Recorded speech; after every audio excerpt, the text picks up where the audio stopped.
once said, "I don't think of all the misery, but of the beauty that still remains."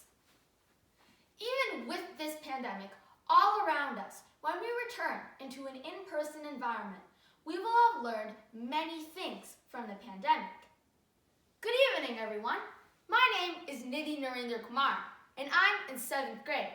And today, I'm going to be talking about 3 main important lessons I learned in the pandemic. The first lesson I learned in the pandemic was that I needed to be grateful for everything I had. It started when Michigan was under lockdown and I couldn't see my friends. And I was yet to discover technologies such as Zoom and Google Meet. Also, everyone around me was hoarding supplies, toilet paper, and food because of the virus.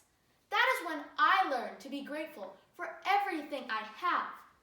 Every night, I thank God for what I currently have and what is yet to come. The second thing I learned because of the pandemic was that I needed to practice self-care. Because of the pandemic, I had more time to myself, and I started to notice that I wasn't giving myself the care I needed. So I started practicing mindfulness, skincare, and doing things that I like to do.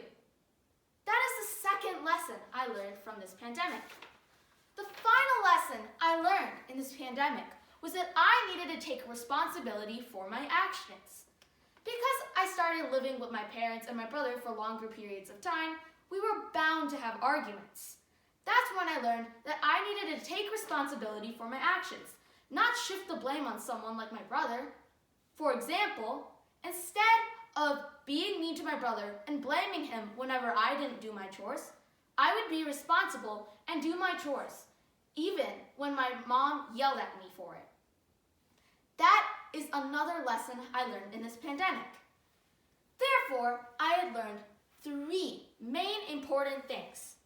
First, to be grateful for everything I had. Second, to practice self-care. And the last one is to take responsibility for my actions.